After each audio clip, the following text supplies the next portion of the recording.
Hey guys, welcome back and welcome to El Camino del Diablo, the road of the devil. I'm down here in Ajo, Arizona at the start of this ride, and in this video I'm going to show you everything you need to know to do this ride yourself. So hopefully you'll find it inspiring and learn what you need to know about riding El Camino del Diablo. The Devil's Highway is a historic road through some of the most remote and arid terrain in the Sonoran Desert. It's been in use for at least 1,000 years, and it's believed to have started as a series of footpaths used by desert-dwelling Native Americans. The Camino del Diablo was one of the most dangerous desert overland routes in America. This is one of the hottest and driest parts of the United States. From the 16th through the 19th century, the road was used by conquistadors, explorers, miners, missionaries, settlers, gold prospectors, cartographers. El Camino del Diablo has always been one of the classic overland routes, and it still is, although it has changed quite a bit recently, and you'll learn why in this video. The version that I did of this ride was about 150 miles, starting in Ajo, Arizona, and ending in Welton, Arizona. So I'm in downtown Ajo, Arizona, and the center of town where I'm at right here is really beautiful. It's this old Spanish colonial revival architecture, and they've got like a park and a plaza right here in the middle of town. There's some markets, there's a little coffee shop, there's a beautiful old Spanish-style church across the road. And there's lots of really cool murals and artwork on the buildings here in Ajo. So it's a small town, but it has services, food, gas, lodging, and it's a great place to get this journey started.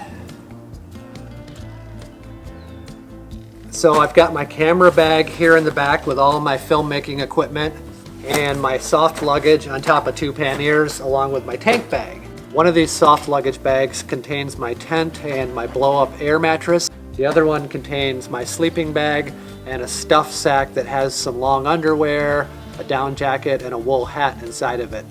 So now I want to give you guys a quick look inside my pannier so you can see what I'm carrying. This is a lantern that my girlfriend got me for Christmas, and I also have a small candle lantern. This is a tire puncture repair kit for a tubeless tire, a small air compressor so that I can pump up my tires if I have a flat tire. I've got the firebox stove. This is my cooking mess kit. It's my pot with the lid.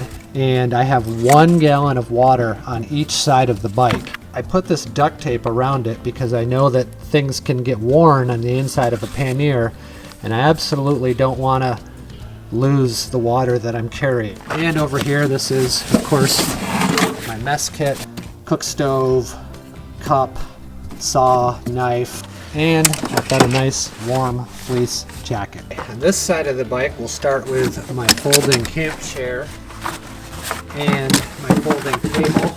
Then I'm going to put another gallon of water in here just as before. It's been taped up.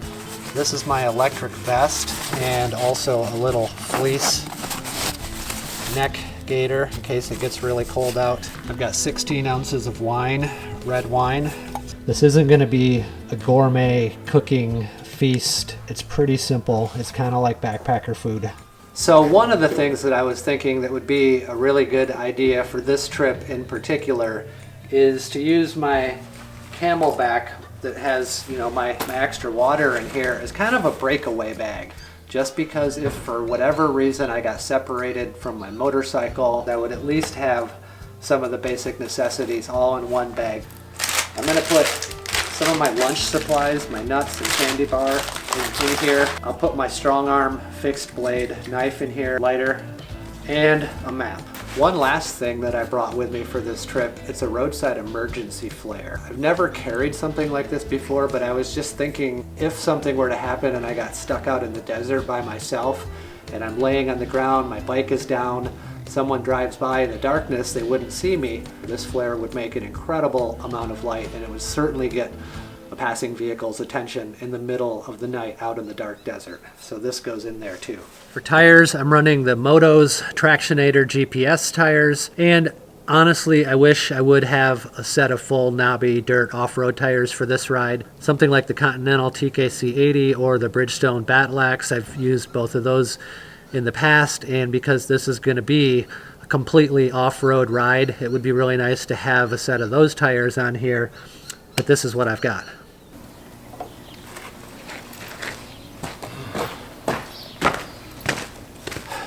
Now my bike doesn't want to start. It's like my battery is getting low. Let's see if it'll start. My bike didn't want to start this morning. It seemed like the battery was dead, and that should not be the case. This battery is less than 2 years old. I rode it all day yesterday. It was fully charged. Fortunately, it did start, but that doesn't give me confidence, thinking that I might spend the night in the desert tonight and tomorrow night, and it might be really cold out there.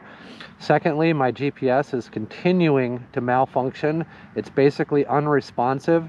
It turns on, but there's no ability to use the touchscreen or modify the menus, and when I'm on the map screen, it just zooms in and out and moves around on its own, so it's basically completely worthless. So there are some things you need to know before you even consider taking off on this trip, and one of those things is that a permit is required in order to ride on this road. That permit is free, but you just need to know that you do need to get a permit before you travel on this route.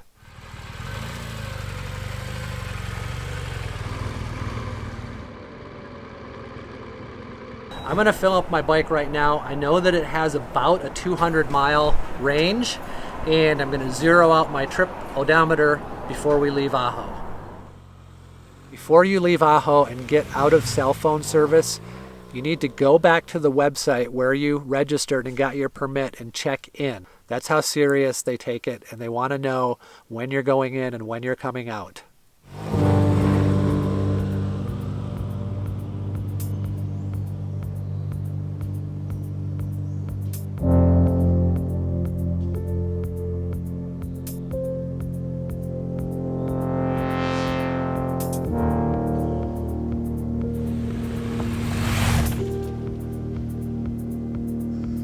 So this is it. I'm at the start of El Camino del Diablo, Road of the Devil. Got about 150 miles to go. No services, no food, no gas, nothing but the pure Sonoran Desert out here. And it's going good so far. I was able to capture a couple scenes on video and get the drone up in the air. And we're just gonna head out in the desert. We're gonna keep going down this road here, see what's up ahead. El Camino del Diablo is a dirt road. It's suitable for four-wheel drive, high clearance vehicles, but you really need to be careful, carry extra water, supplies, emergency equipment, etc. It has long sections with no cell phone coverage. There's no emergency or tow services on this route.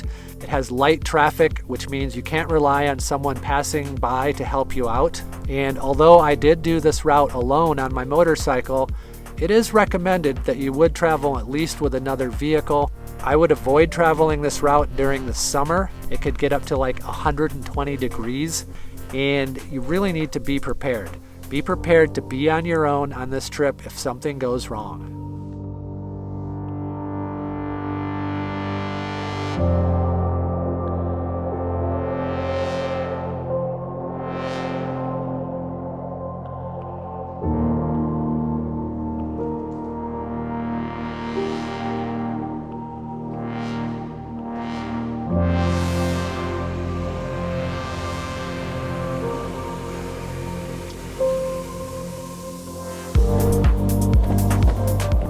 I find this to be rather interesting. It's a water container, a 55-gallon drum of water with a blue flag up above marking its location, and it's obviously for immigrants and people that try to move through this area and they don't have enough water, and this could literally save their life. They estimate that over 400 people died of thirst out here in the 1850s. Those were prospectors on their way to California. Before that, this region was traveled by Jesuit missionaries and Indians coming and going from the Gulf of California, bringing salt and seashells back with them. So this information kiosk here is welcoming me into the Organ Pipe Cactus National Monument, and I'm up at the top, and I'm going to be taking this road and exiting the monument on this side over here to the west. So I'm not going to go down into the monument per se, but just cut across on this road. And there's also a fee station here. You're supposed to pay, I think it's $25 per vehicle to go into the National Monument. But since I'm not really doing that, I'm just cutting across this section. I'm not going to pay that fee. I'm just going to head through here and I'll be out on the other side before you know it.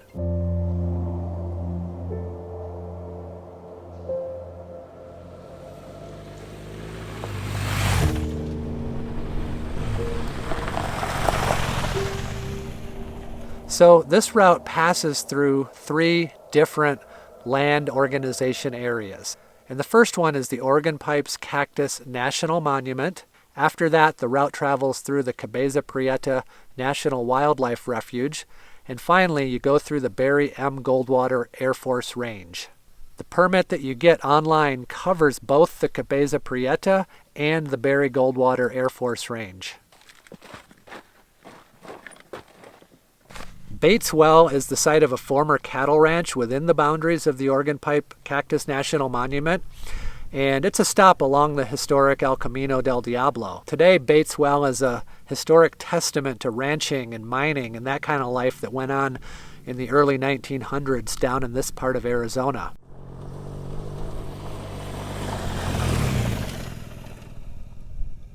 So this might just look like a pile of tires on the ground, but what this is actually, this is what the Border Patrol uses to help them detect when illegal immigrants are passing through the area. So they'll actually attach this to the back of one of their trucks and they'll drag it down this dirt road and it smooths out all of the dirt, and that way they can see any tracks, whether it's people's feet crossing the road or a vehicle or anything like that. They'll know that if that sand has been disturbed, someone's been in the area. You'll see many different Border Patrol agents on this ride. Sometimes they'll be parked off in the distance, other times they'll be coming down the road in the opposite direction and you'll pass them. But I didn't have any negative encounters with the Border Patrol. Nobody stopped and asked me what I was doing or where I was going or anything like that. And I think it's partly because I'm on a motorcycle. It's pretty obvious who I am and what I'm doing out there. But nonetheless, they're out there, the Border Patrol is out there, they're doing this job, and you will pass a couple of Border Patrol stations like this one out here in the desert. So you can see on the map here now, we're entering the Cabeza Prieta National Wildlife Refuge, and we're coming in from down here at the Organ Pipe Cactus National Monument. And this is the Camino del Diablo that we're traveling on. It's going to go down here very close to the border. We'll come up to Tule Well, and then we'll turn left and continue out this direction until we get into the Barry Goldwater Range. So we're not out of the woods here. We still have a ways to go once we get over there. But I'm thinking maybe tonight to camp either here at Tule Well or maybe a little further down. We'll find out. So it's about 1 o'clock in the afternoon, and I've covered about 30 miles so far since I left Ajo, and I just got into the Cabeza Prieta, the National Wildlife Refuge, and I encountered my first section of sand. And it was about 100 yards long, it was deep, it was soft, and I was just dog paddling my way through it because I'm not in any rush, I don't have anything to prove, and I'd rather spend a few extra minutes struggling to get through that way than tipping over and having to pick up my big bike. So if we encounter some more sand, which we probably will, I'll definitely do my best to show you what that looks like. But I just wanted to point that out right now that I'm already getting into it. And from what I recall, this side, the east side of this route, had a little bit more sand in it than the west side. So sand is definitely not my favorite thing to ride, but it's part of the process here. And we'll carry on, go from here.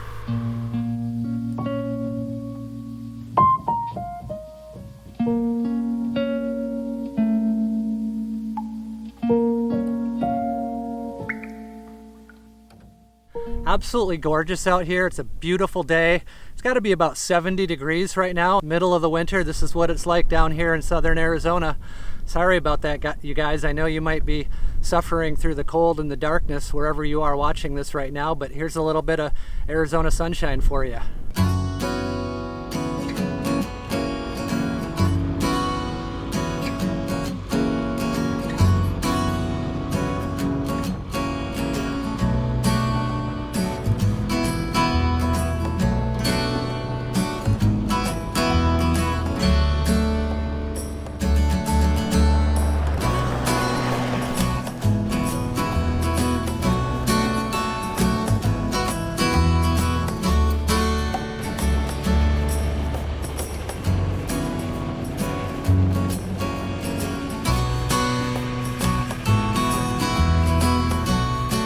Just came through Las Playas. It's a dry lake bed, and that was the section with a lot of ruts in the road. That would be really messy when it's wet out here. And it's gonna get rocky up ahead. We're just entering into the Pinacate lava flow right now.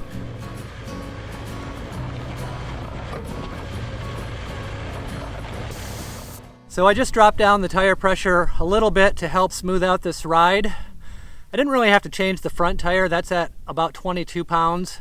My rear was about 32 pounds, and I dropped that down to around 25 pounds. So it'll help smooth this road out a little bit.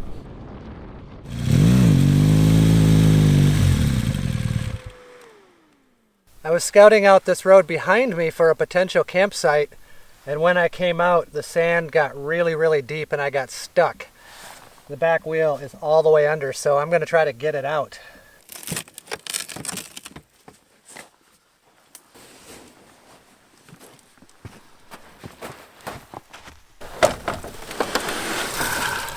I'm going to try to fill in this hole with some more sand.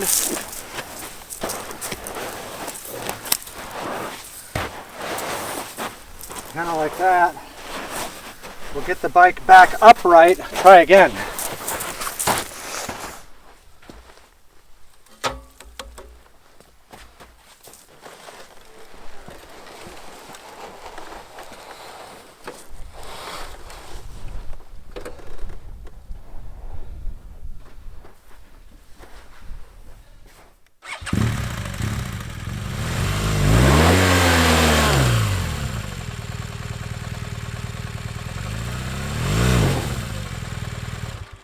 Damn.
That is a well-deserved glass of wine.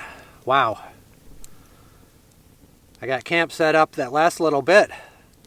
Just on the other side of the road, I got the bike stuck, and it turned into quite a little bit of physical exertion to get it unstuck right at the end of the day. So had it not been for that, I probably wouldn't be as wiped out as I am. But that last few minutes there, digging the bike out and picking it up 3 times just to get it out of that sand. Wow. But it's great. I got some firewood here. Getting ready to cook some dinner. The sun's going down behind me. And here I am, out in the Camino Del Diablo. Beautiful place. Just stunning.